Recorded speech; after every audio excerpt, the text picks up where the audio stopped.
Gravity, as you all know, is a force. Okay. One of you tell me, is gravity a contact force or a non-contact force?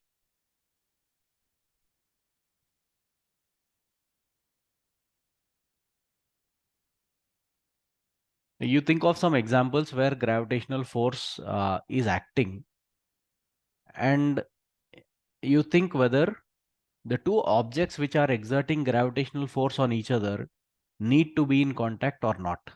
Then you'll be able to tell whether gravitation is a contact force or a non-contact force.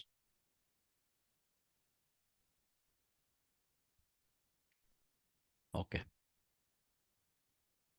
See, one case or one very common example of gravity is the gravity we experience from Earth. Okay, we can feel that Earth pulls us.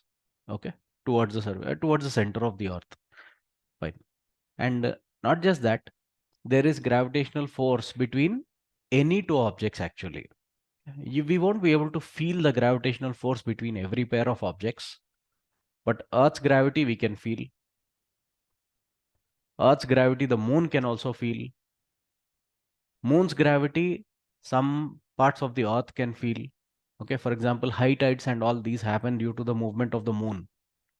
Okay, moon's gravity affects uh, seawater, not just seawater, other objects also on the earth, but seawater is kind of free to move on the surface of earth. So you see high tides happening because of that. And you know planets go around the sun because of gravitational force. Okay, now in all these cases, the gravitational force between two objects, like the force exerted by earth on you or any object, is a non-contact force. Such forces are also called as field forces.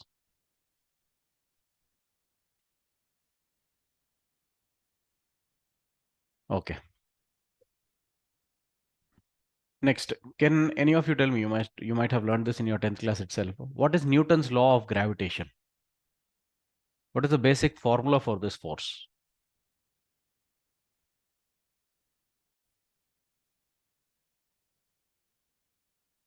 Experimentally, it has been found that gravitational force acts between any two particles which have mass. Fine. Not just very large objects, not just a few selected objects. Gravitational force acts between any two particles that you consider. Okay. So there will be gravitational force between you and the earth. There will be gravitational force between you and the table in front of which you are seated. There will be gravitational force between you and the pen that you might be holding. Okay. So any two objects in the universe exert gravitational force on each other. Right. So that is why this is a fundamental force of nature. Okay, one of the fundamental forces of nature. And when dealing with any kind of force, yeah, what we first do is we find out how much force acts between small particles. Okay. Using that, we can find out how much force acts between extended objects also. Okay. So you have to start from the uh, like what do you say, smallest possible particle. Okay, then you treat other objects, the objects that you see around you, as collections of particles, and then deal with it. Okay, so Newton's law of gravitation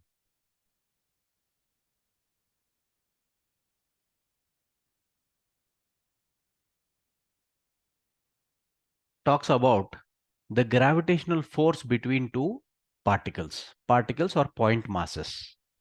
Okay, if there are two point masses, call one of them, or let one mass be m1, the other mass is m2, separated by a distance x. Okay, in most books they take it as r, not an issue. I like to take it as x because we'll be dealing with spheres, and in case of spheres, r is the radius of the sphere. Then students tend to get confused whether they should use the distance, some other distance, or the radius. Okay, so let's keep the distance as x. Then these two particles will be attracting each other by means of gravitation, or they'll be exerting gravitational force on each other.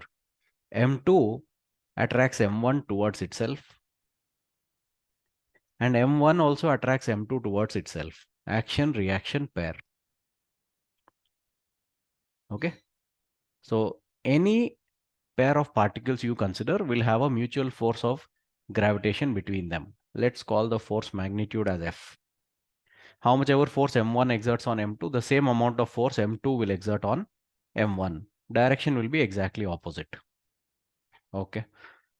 And the magnitude of force is found to be proportional to the masses. Okay. If any mass increases, the force was found to increase. So it's proportional to both the masses. But if the distance increases, the force was found to decrease as the square of the distance. So inversely proportional to square of distance between them. Combining these two, you can say F proportional to M1, M2 by X square. And the proportionality constant is what we call universal gravitational constant. And the force was found to be F is equal to G M1, M2 divided by X square. This is the magnitude of gravitational force between two particles. Okay, I'm repeatedly using the term particles or point masses. I'm intentionally not using the term objects. Okay, there's a difference between an object and a particle. Object is an extended system. It's a collection of particles. Okay, for objects, you can't directly apply this formula. Okay, so remember, Newton's law of gravitation states that the gravitational force of attraction between two point masses m1 and m2 is proportional to the product of their masses and inversely proportional to the square of distance between them. Okay, and the proportionality constant is called gravitational constant, universal gravitational constant. Its numerical value in SI units is 6.67 into 10 to the power of minus 11, and unit, if you see, keep g on one side, send the other terms to the other side. Force multiplied with x square divided by m1, m2. Force is in newtons. X square, distance square will be in meter square, divided by product of masses will be kg into kg, so kg square. So in SI units, this is the universal gravitational constant. Okay. Let's solve some basic problems based on this first. Let's say there are 2 point masses separated by, okay, 2 point masses. I have to give you their masses. Let's say one of them is 2 kg, the other one is 4 kg. Okay, very heavy point masses are there, separated by a distance of, let's say, 2 meters. Solve this quickly, all of you. Calculate the gravitational force between the 2 point masses. Exact amount of gravitational force between the 2 point masses.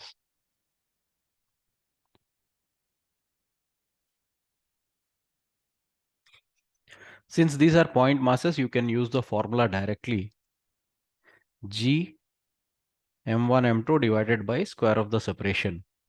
G is 6.67 into 10 to the power of minus 11.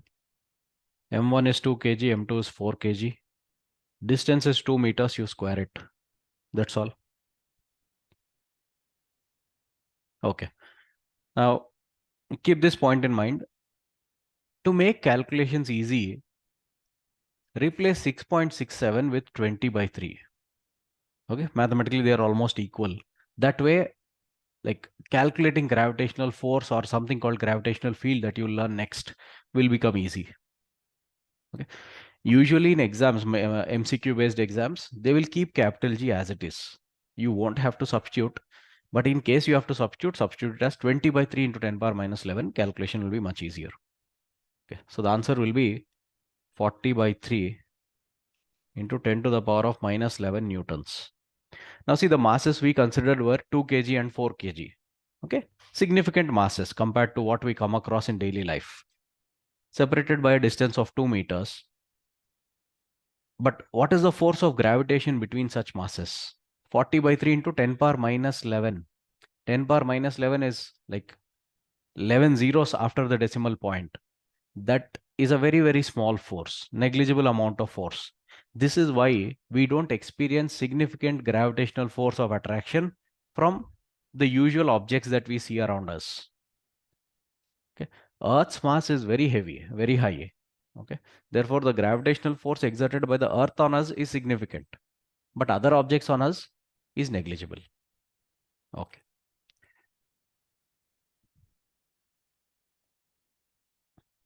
Next.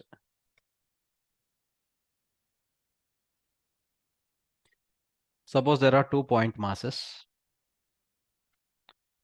and you imagine a vector drawn from one mass to the other. You can call these masses as A and B. And vector is drawn from A to B. So basically, this vector shows you the position of B relative to A. Assume that vector is known to us.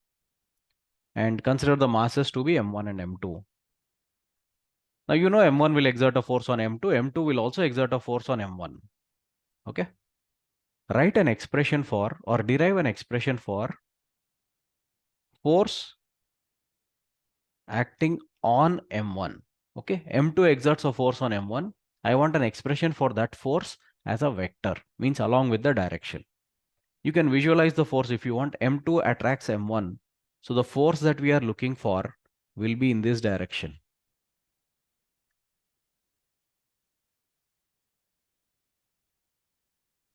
Okay, you have to express this force as a vector, and answer should be in terms of capital G, the masses of course M1, M2, and the position vector RBA. Okay, in terms of this, write the vector expression for the force acting on M1.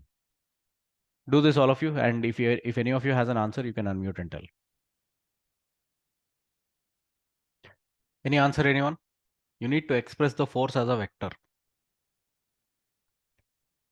Okay, one of you quickly tell me, what are the two parts of a vector? Like when you express a vector mathematically, there will be two terms in it. What are the two terms? Or a vector is a quantity which has some magnitude and direction. Magnitude and direction, correct. Let's first discuss the magnitude of force between them. It is G m1 m2 divided by the square of distance between the two masses. How do we express the distance between the two masses? Now we know the vector drawn from one mass to the other. Then the magnitude of this vector itself becomes the distance. So you can say x, the distance between the two masses, is magnitude of RBA. Magnitude of their relative position vector, that's all. And you have to square that.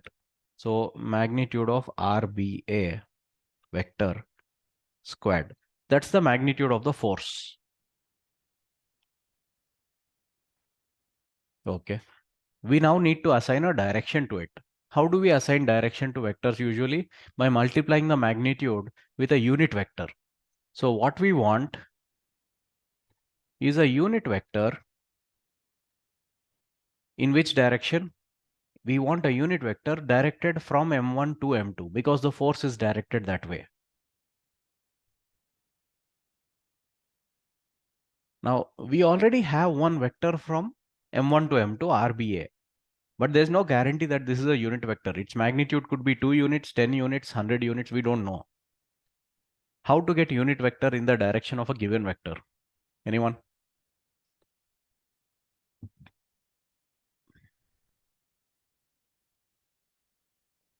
Or how to mathematically express unit vector in the direction of a given vector?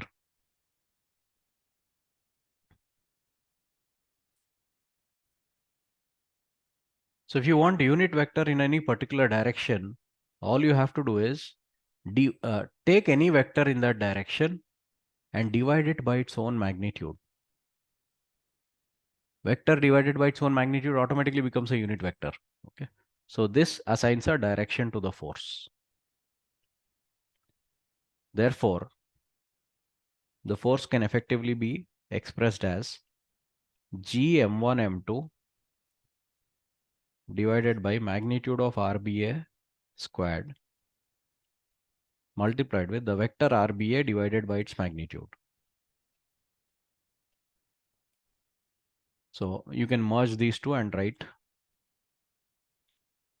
G m1 m2 vector RBA divided by its magnitude cubed. Or you can also write it as G m1 m2 by magnitude of RBA squared. That's the magnitude of the force multiplied with unit vector in the direction of RBA. So RBA cap. Can express it that way also. So this is how you write the force between the gravitational force of attraction between two particles as a vector. But remember, this is the force acting on M1. It will be in the direction of M2, means it's in the same direction as RBA. Now there will be a force acting on M2 also, and that force will be opposite to RBA. Okay, so how do you express that force? It's just the negative of this one. So you need to know the position vector of one particle relative to the other and their masses. Then you can tell what is the gravitational force between them. Now in this example, I have taken the position vector drawn from M1 to M2. In the question they ask you in the exam, they may give you the opposite vector. Accordingly, you'll have to change your answer. Okay. So imagine the situation first. Imagine the direction of the force. Is it in the same direction as RBA? Then you write it as it is. Is it in opposite direction? Then you'll have to put a minus sign. Okay.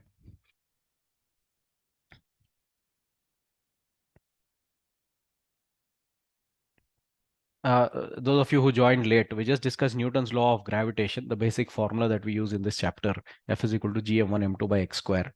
But remember, all of you, this formula is for point masses. You can't directly use this to extended systems like everyday objects. You can't directly use. Right? How to use it in extended systems we will discuss. For now, you have to remember, not for now. The law is given for point masses only. Okay. So if 2 point masses m1, m2 are separated by a distance x, the force between them, the force of attraction between them is gm1 m2 by x square. What if there is one point mass and one extended system?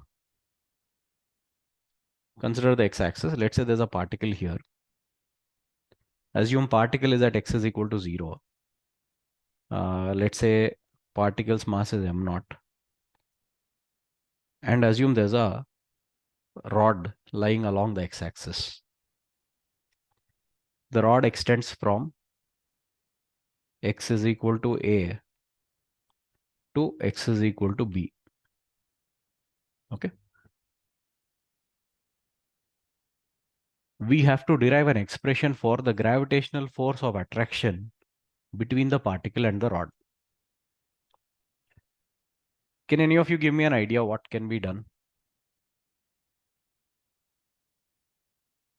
We need an expression for the gravitational force of attraction between the particle and the rod. How to derive?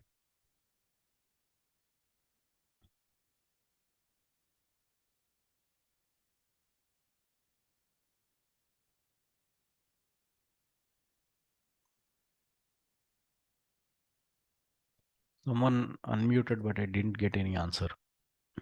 Think about it. I'll give you 1 minute.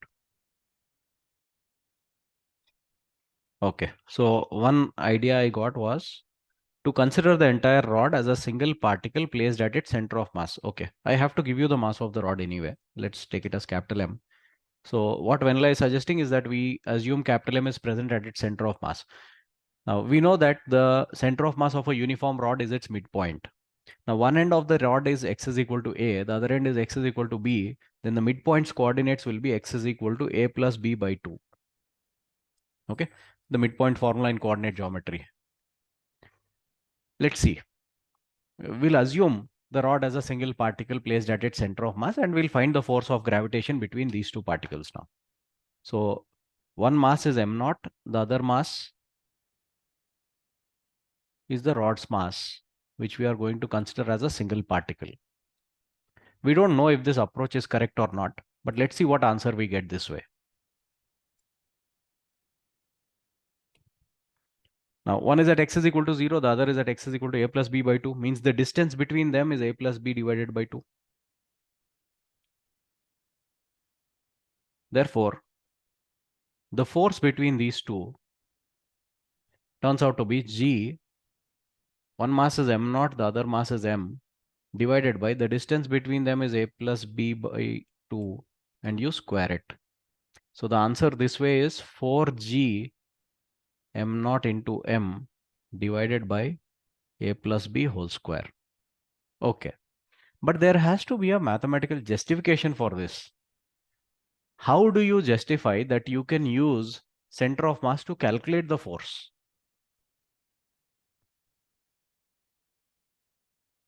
Can any of you tell me what is center of mass by definition? It's a point which behaves like what?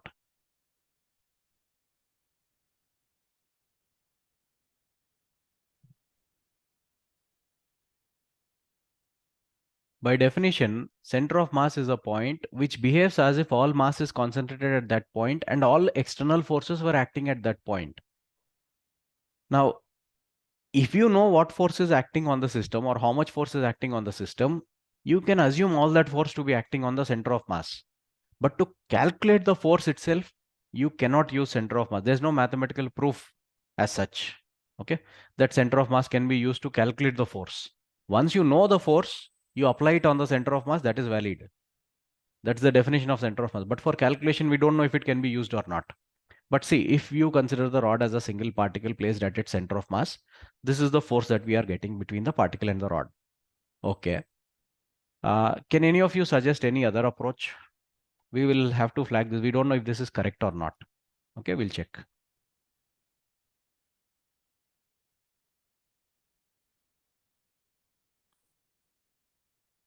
The only way we are left with is to treat the rod as a collection of particles. Okay, why? Because the formula F is equal to G m1 m2 by x square is valid for particles only, point masses. Okay, we are trying to apply that between a point mass and an extended system. Okay, and then what do? We have to treat the extended system as a collection of point masses. That's all. Okay, let's proceed that way. So what we'll do is we'll take a random element of this rod. Random element, small mass. It's a small element, no? So it'll have a mass, let's say dm. Assume the distance between the given particle and this element is x. Why do we care about the distance? Because we are trying to find out the gravitational force, and gravitational force depends on distance between the two particles. Let the distance be x. Okay. So one mass is m naught, the other mass is dm, and the distance between them is x. Can one of you tell me how much the gravitational force between these two will be? Use the basic formula for gravitational force, because these are point masses you can use.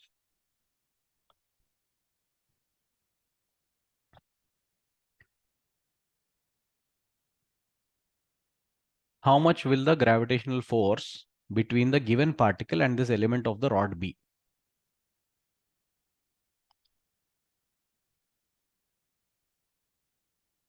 Why is this taking so long? One of you tell me the formula, basic formula for gravitational force.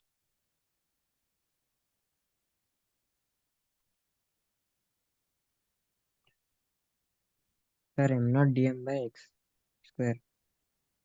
G or Kichno? Sorry, G. Okay. The basic formula is G m1 m2 divided by square of distance. So here it becomes, sorry, here it becomes G m naught dm divided by x square.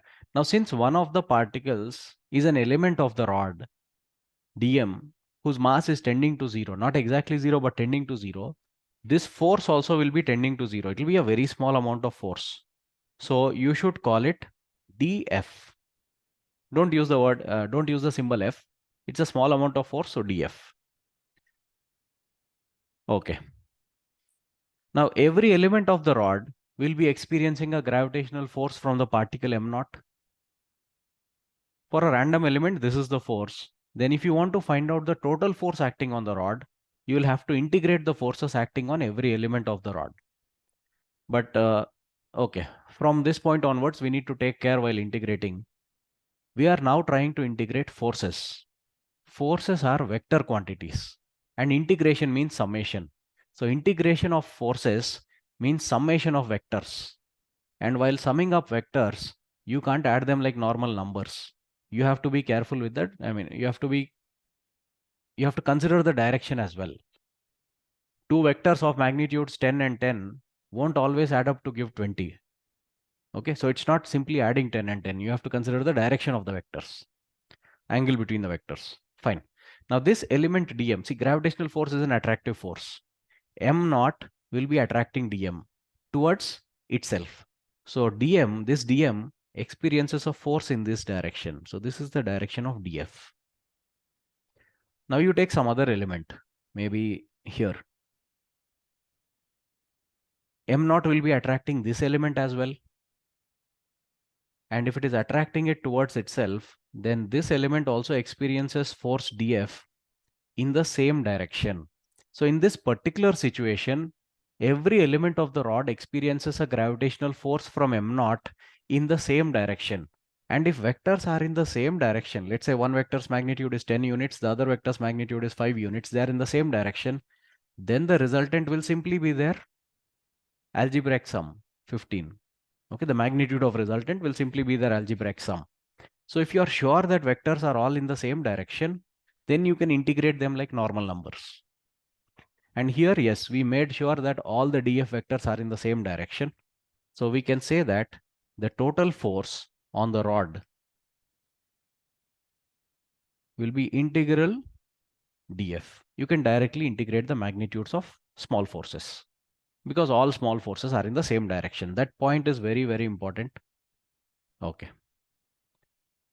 So the total force on the rod or the net force acting on the rod will be integral of g m naught dm divided by x square. Now in this integral, g and m naught are constants. G is universal gravitational constant. M naught is mass of the particle.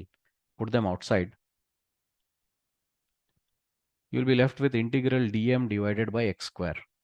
Now x is the distance between the particle m naught and the element of the rod. Now from element to element, that x value is going to change. X is a variable. So you can't put it outside the integral. Now, how to integrate dm by x square? Anyone?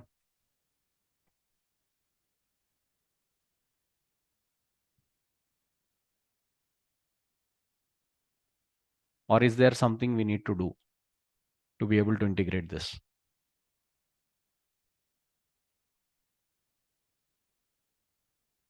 We had done this many times before, starting from center of mass onwards. We always came across, like many times we came across situations where we had to express mass of the element in terms of dimensions of the element. Okay. Now, if you want to integrate dm by x square, where x is a variable, you'll have to convert dm to dx, or you'll have to express it in terms of dx. Okay. So you have to stay in touch with these ideas. Understand what dx is. We took x as the distance between m naught and the element. Then dx obviously becomes the small change in that distance. So dx here is nothing but the length of this element. The mass dm is present within a length dx. And how do we relate mass and length? Not just mass and length. In any system, if you need to find out the mass of a part of the system, you look for the kind of mass distribution first. The object here is a rod. Rod is a linear mass distribution. And in linear mass distributions, small mass by small length is total mass by total length, or something you call as linear mass density. We had discussed this many times. And because this rod is uniform, you can divide total mass by total length. But in this problem, total length of the rod is not given. Its ends are at x is equal to a and x is equal to b. Therefore, the length of the rod becomes b minus a. Okay. So you'll have to write m divided by b minus a. Okay. So you get dm is equal to lambda. Let's keep it as lambda for now, multiplied with dx. Hope you all remember this. For linear mass distributions, lambda, linear mass density, is dm by dx. For areal or surface mass distributions, we use sigma, dm by dA, small mass by small area.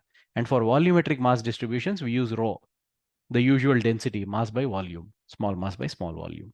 Okay, so dm is lambda times dx. We'll substitute it there in the integral.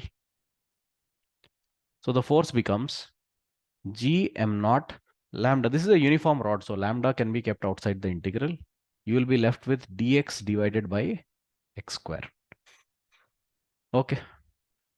And you want to cover the entire rod. To cover the entire rod, x should vary from A to B. The limits for x will be from A to B. Okay. Now, can any of you tell me the integral of 1 by x square dx? This can also be treated as integral of x power minus 2 dx.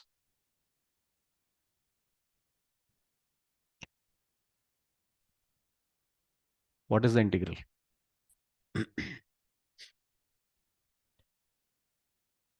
So g m naught lambda integral of x power minus 2 dx, as Pawan said, is minus 1 by x.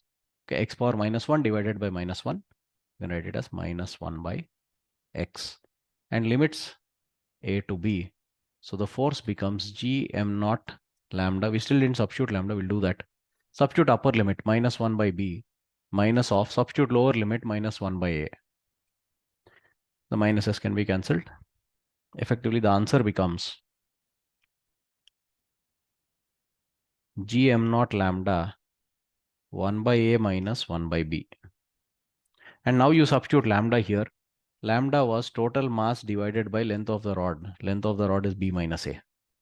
So the force becomes, take LCM and all,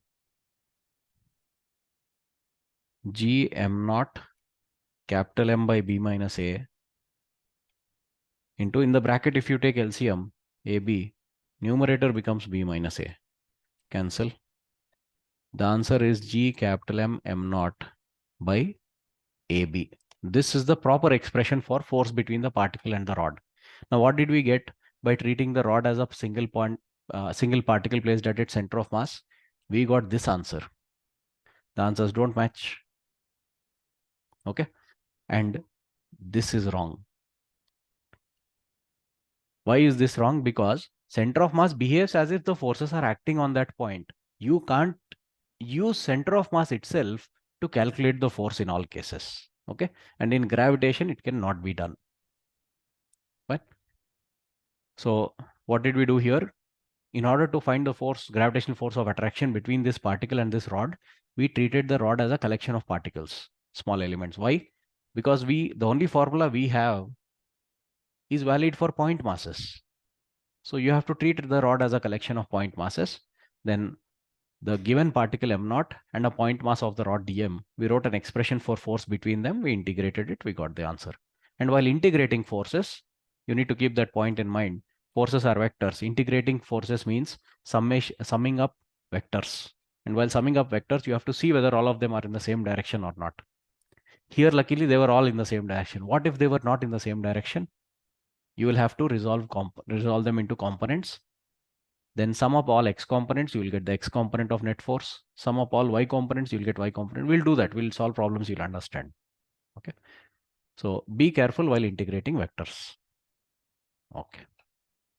So what do we learn from this example? We learn that to derive the gravitational force acting between two objects, you can't treat them as particles placed at their centers of mass. Okay. And one more thing you learn is, while integrating forces, you need to ensure whether, you have to check whether all the forces are in the same direction or not. Okay. Can you scroll a bit up once? Okay, just a moment. Next, consider an equilateral triangle of side, let's say A. Okay. And assume there are three identical point masses placed at its vertices. Each mass is m. You can name them as A, B, and C. Now see, every mass in this universe will be exerting gravitational force of attraction on every other mass in this universe. Okay. So if you consider this system of three masses, we will assume this is an isolated system. Okay. We don't consider other forces acting on this system. Then A will experience two gravitational forces, one from B, one from C. Similarly, B will experience two, C will experience two. Now, all you have to do is calculate the net gravitational force on any one of the masses. Do this, all of you. Derive the net gravitational force on any one particle.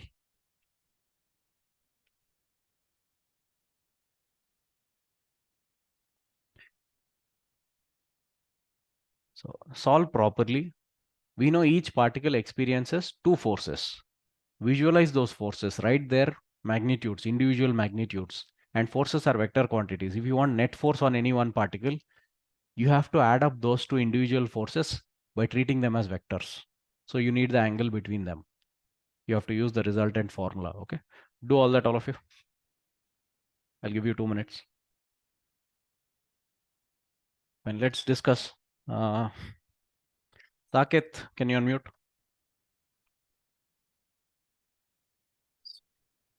Huh. There will be two forces acting on A, one from B and one from C. How much is the force exerted by B on A?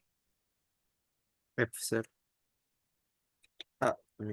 GM square by A square, sir. Gm square by A square, correct. We can call it F, but the force is Gm square by A square. We are using the basic formula Gm1 M2 by X square. Good. Saket, continue. How much is the force experienced by A from C? Same, sir. Same amount of force, but in a different direction. That will be towards C. Okay. So you can call this also as F. Okay. Now we want the net force acting on A. So basically we need the resultant of these two forces.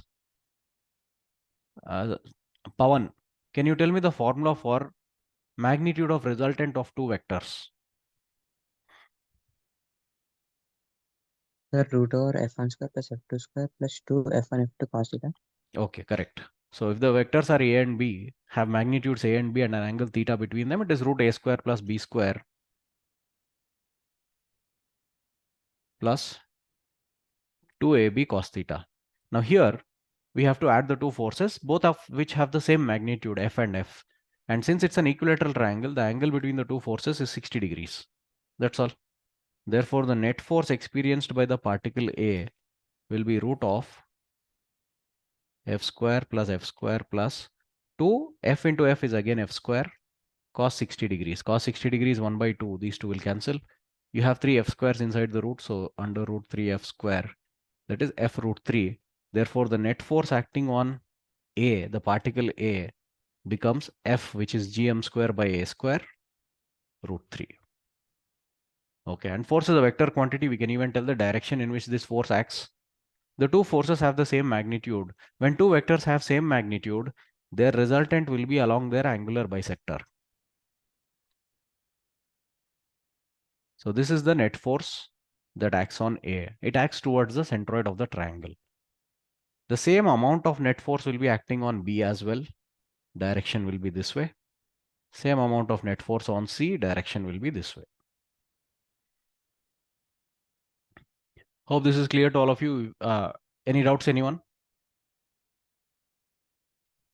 Right. Similar questions can be asked by giving you 4 particles at the corners of a square, 6 particles at the vertices of a hexagon. Okay, we'll deal with such situations also. But if there are 4, it's easy. If there are 6, it's slightly complicated, but there are ways to deal with it. I'll give you such questions in the worksheet. You solve them. Next.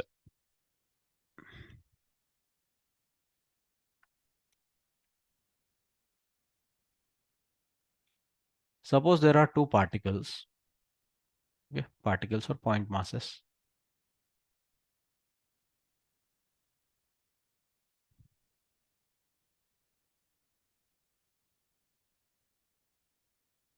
Assume one of them is held fixed. Okay, by some means it is held fixed. The other is free to move. Let's say the distance between them is x. Now, if you simply release M2, can one of you quickly tell me what will happen? If you just release the mass M2, what is going to happen?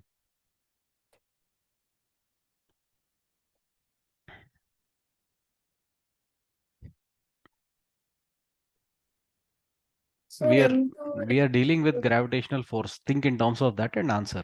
Yeah, Vanilla, go ahead.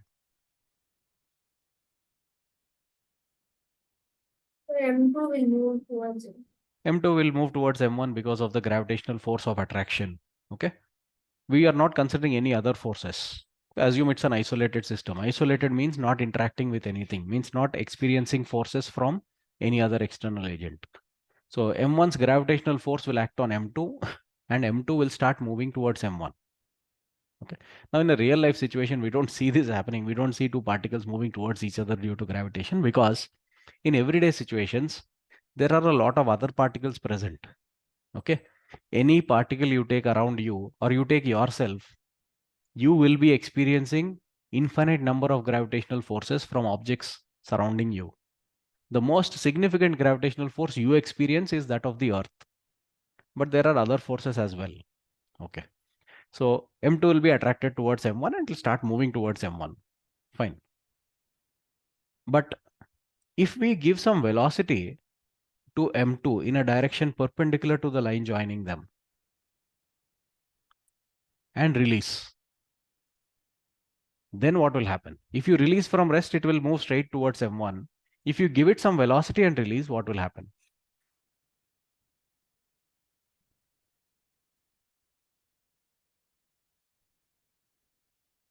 Okay, there are many possibilities. The gravitational force of M1 will be acting on it. So it's possible that if the given speed is very less, it's possible that M2 moves like this and collides with M1. Okay, it won't move on a straight line because it has that velocity already. Force is perpendicular to velocity initially, so it will turn and fall into M1. That possibility is there. If you give it the exact amount of velocity, it's also possible that it goes around in a circle like this. Okay, this is actually what happens between Earth and Moon. We know Moon revolves around the Earth due to the gravitational attraction of Earth. Okay, so somehow when our solar system formed, okay, or fine, I cannot say solar system also, we don't know when the Moon joined the Earth, when solar system formed or later or before, we don't know. Okay, but somehow the Moon came to a certain distance around the Earth and it happened to have the exact amount of velocity needed to stay in a circular orbit around the Earth. Okay, somehow it happened. So that possibility is also there. If M2 has a particular amount of velocity, it can go around in a circle. Now to go around in a circle, centripetal force will be needed. Where is M2 getting the centripetal force from? M1. The gravitational force itself is the centripetal force. So at this instant, it will be in this direction. At a later instant, when M2 is somewhere here, velocity will be this way. The gravitational force will be towards M1. So it's always towards the center. That is how it behaves as a centripetal force. So that possibility is also there. For one particular speed, this will happen. And if you give too much speed, no. See, too less, M2 collides with M1. Exactly enough speed, it will go in a circle around M1. If you give more speed than needed, then again, multiple possibilities are there. If you give more speed than required, it can go around in an elliptical path like this. Or if you give too much speed, it can even go away like this and never come back. It may not revolve around M1 also. It can simply keep going away. So all those possibilities are there. Let's consider the possibility of M2 revolving in a circle around M1. Okay.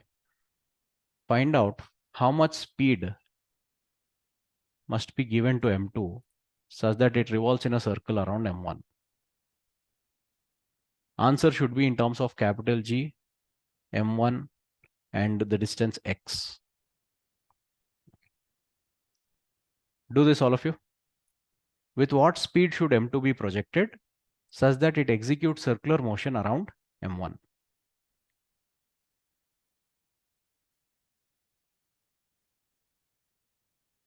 And that circular motion should be under the influence of gravity.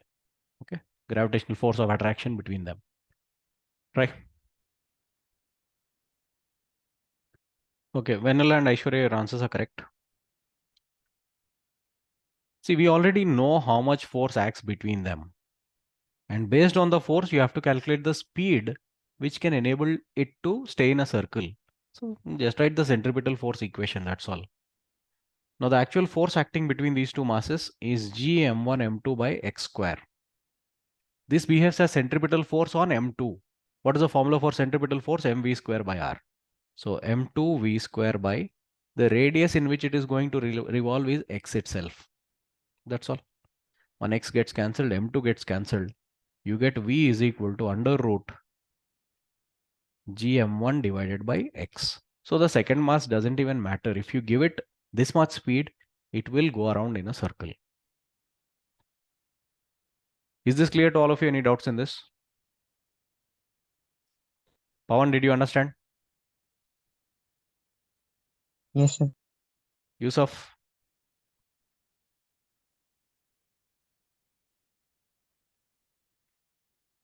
Okay. Now here we assumed one of the masses was fixed. The other mass goes around this one. But if you consider the Earth-Moon system, okay, first of all, Earth and Moon are not point masses, they are spheres. Okay, but you will learn later in this chapter that the formula gm1 m2 by x square is applicable between spheres also. For rod and all you can't use, but for spheres you can use. Okay, we'll learn, we'll prove it also. Yeah, if you consider the Earth-Moon system, we know as seen by us, Moon goes around the Earth. But Earth is not a fixed mass. No, Earth is a free mass.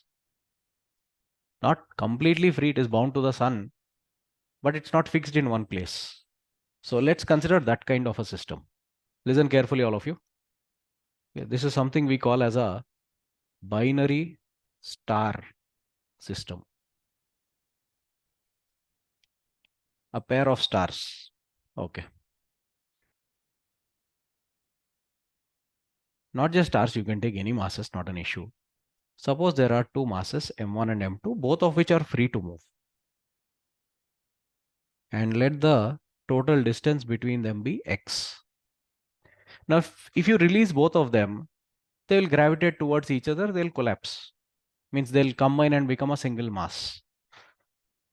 But by making them go around each other, okay, by giving them sufficient velocities, it is possible to make them keep revolving in circles. This is what actually happens between some pairs of stars, and such pairs of stars are called binary star systems. Okay. Now let's first visualize the force acting between these two masses. M1 will experience a force this way. We know the magnitude of the force also, gm1 m2 by x square. And m2 will experience the same amount of force this way. Okay. Now what we want is that these two masses should not come close to each other. They should not go away from each other also. We want them to stay at the same distance while revolving in circles. How is that possible? If the masses have a particular amount of velocity perpendicular to the direction of force, it's possible. But understand, these forces that they exert on each other are internal to this system. Okay, and internal force does not disturb or cannot disturb the center of mass of a system. Now, why are we even bothered about center of mass? Because when these two masses revolve in circles, it's like the entire system is revolving, no? But it is revolving under the influence of internal forces. That means center of mass should not accelerate because net force on this system is 0. Now, system has to revolve, but center of mass should not accelerate. Any particle which revolves or which moves in a circle will have acceleration. We don't want this, or not we don't want, we know that the center of mass of this system should not accelerate. Means the center of mass should not go in a circle. Okay, that is the idea here. Let's say M1 is the heavier mass. We know center of mass is closer to the heavier mass. So assume the center of mass of this system is here. Let's call it as C. So these two masses should revolve in such a way that C remains stationary. Okay. Or C should not be accelerated. Then how is that possible? It is possible if M1 goes around the center in a circle like this.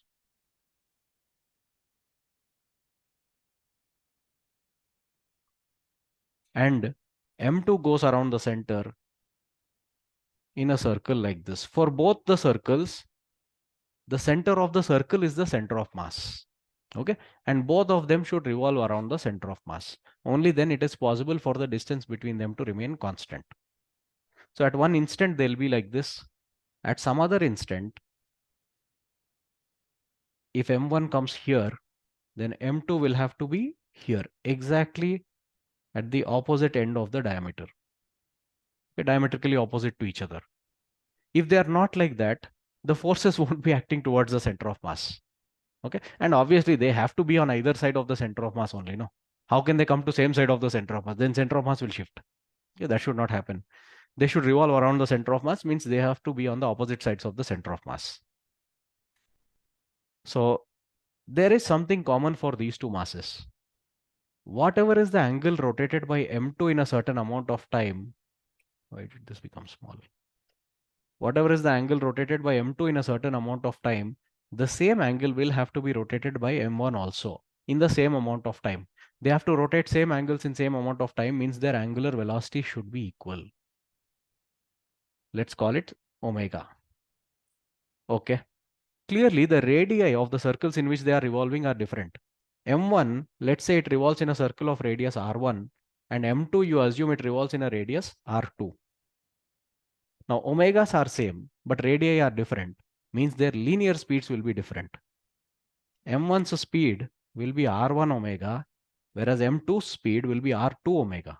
And because R2 is greater than R1, M2 will be moving faster than M1.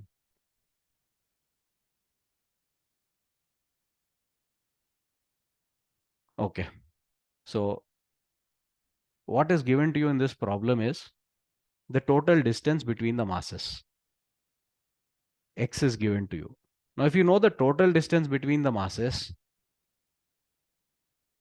you can find out the distance from one mass to center and other mass to center, because center of mass divides the line joining two point masses in the inverse ratio of masses. So ratio of distances will be m2 is to m1. So the distance from m1 r1 will be m2x by m1 plus m2. We had discussed all this when we talked about center of mass of two particles. And the distance from the other side, R2, will be m1x by m1 plus m2. Okay. If the total distance is x, these will be the individual distances. So we know the radii in which the particles are revolving, or the particles have to revolve. What you have to find out is the angular velocity of this system. With what omega should they revolve such that they stay at that fixed distance x without coming close to each other. See, if they revolve too slowly, what will happen? Due to the gravitational force of attraction, they'll come towards each other and collapse into a single mass. If they revolve too fast, no, they'll go away from each other. The force of attraction won't be enough to keep them in circles. They'll go out of the circle. So at a particular rate of rotation, the force of attraction will be exactly enough to keep them in those circles. That rate of rotation omega is what you have to calculate. Do this quickly.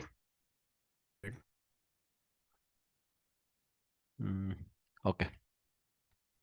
Pawan, tell me, how much is the force of attraction between these two masses? Sir, G m1 m2 by x square. Okay. And this force should behave as the centripetal force for both particles.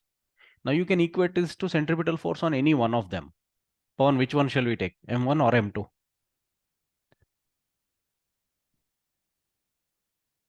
Sir, m1. M1. Okay. What is the formula for centripetal force in terms of omega?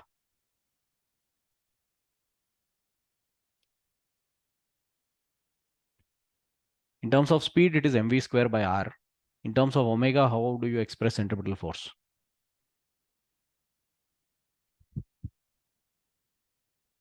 Sir, V ni R omega last. Okay, you substitute V as r omega, you get mr omega square. The mass on which we are applying, the radius in which it is revolving multiplied with omega square. Now you wanted to apply this on m1. Okay, m1. The radius in which m1 revolves is r1. And you should multiply that with omega square. This omega is what we are looking for. And we know how much is r1. R1 is m2x by m1 plus m2 multiplied with omega square. That's all. Therefore, you get omega square as g m1. Okay, m1, m2 will get cancelled. No? Let's write these two together.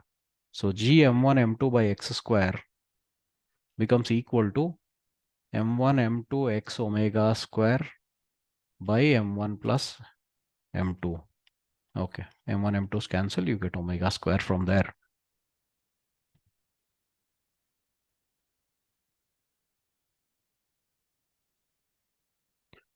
Divided by x cube. Fine, fine. So omega becomes square root of this. Vanilla, is this what you said? No, sir. Why? Where did you make a mistake? Sir, I took the radius. You took the radius wrong. Okay, fine. So this is the angular velocity with which the two particle system or the binary star system should revolve such that the distance between the two particles does not change. And Earth and Moon also revolve with this rate, you know. So it's not like Earth is stationary, you know. Earth, Moon are free masses.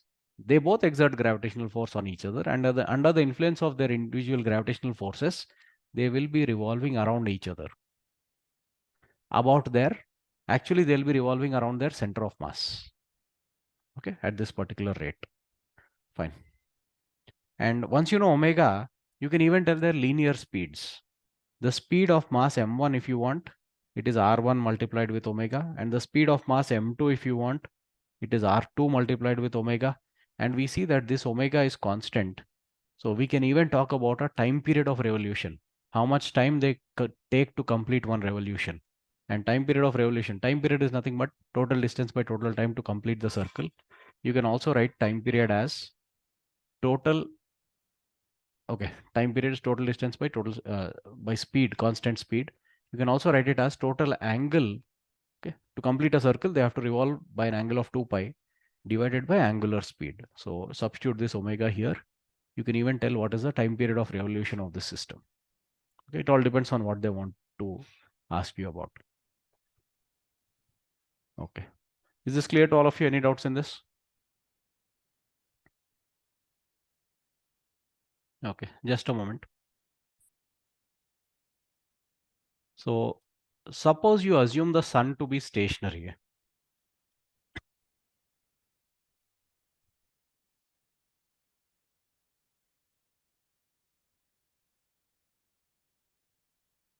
Why is this not working? Okay.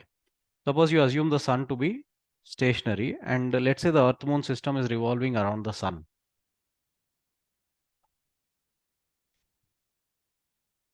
These are obviously not drawn to scale. Let's say this is the Earth, and this is the Moon. Distance between Earth and Moon is huge, 4 lakh kilometers. Okay. Right. Now, do any of you know the mass of the Moon? Or how many times it is compared to Earth? Okay, mass of the Moon, I'm getting it as 7.3 into 10 power 22. Earth's mass is 6.24 into 10 power 24. Okay, so Earth's mass is 10 power 24, Moon's mass is 10 power 22. So Earth is approximately 100 times heavier than the Moon. So Earth, Moon, their masses are in the ratio 100:1.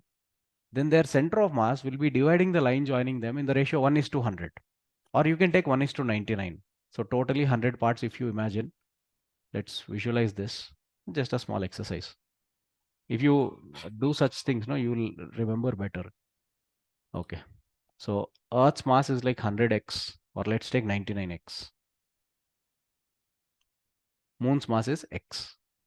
Now distance between the center of Earth and the Moon is close to 4 lakh kilometers. Now you have to split 4 lakh in the ratio 1:99, means 100 parts. 4 lakh in 100 parts means 4,000. Each part is 4,000. So the center of mass of the Earth-Moon system lies at a distance of 4,000 kilometers from the center of the Earth. Now Earth's radius itself is 6,400 kilometers. Then 4,000 kilometers from center of Earth means it will be inside the Earth. Okay, so center of mass of the Earth-Moon system is inside the Earth. Not exactly at the center, it is 4,000 kilometers from the center of Earth. Okay, so basically what happens, Earth and Moon, when they go around the sun, Okay, we'll bring the sun into the picture later. So Earth and Moon, they'll be exerting gravitational force of attraction on each other. So what happens is Earth goes around this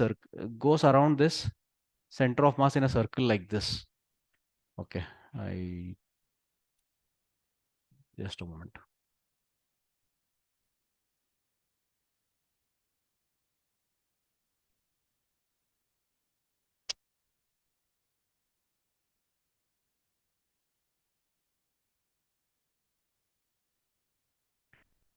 Earth center is here.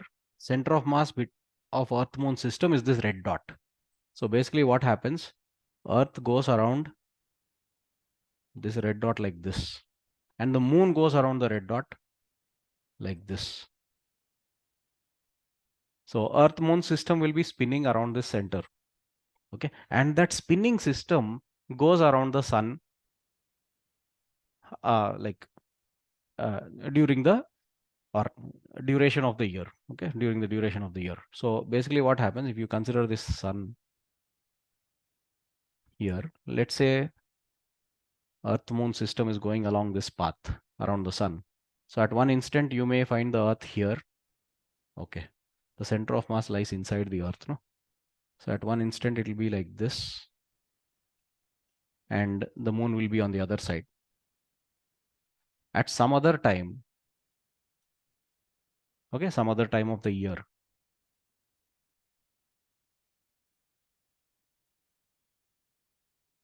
Earth will be on the other side, Moon will be on this side.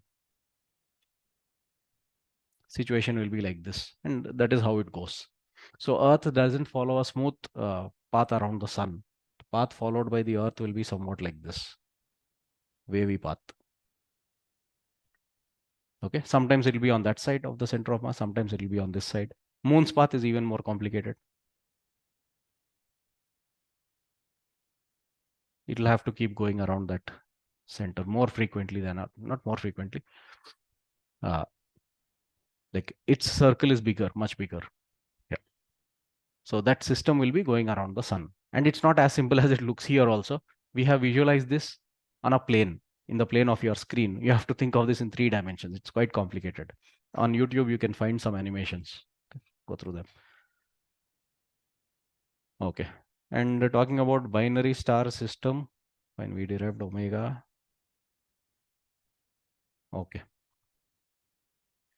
Have any of you seen this? Just a moment.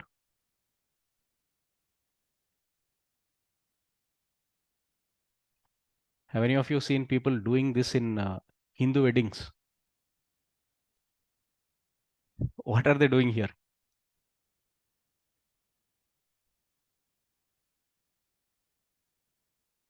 Usually after the wedding ritual is completed, or as part of the ritual only, I should say, they make the couple see this star named Arundhati.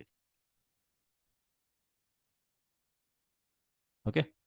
Basically, it's not a single star. It's a binary star system that they want you to look at. Not you, sorry. That they want the couple to look at.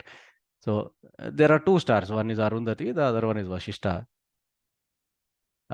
Scientific names. One is, I think, Alcor, and the other is Mizar or something. Just a moment. Alcor, Mizor, I think. Mizor. Okay, so it's a binary star system, and it's the only binary star system that is visible to us. With naked eye, you can see. Okay, maybe not during the day, during night, they'll be visible. So basically, it signifies a couple. Okay, it symbolizes a couple. So they want the couple to see that pair of stars.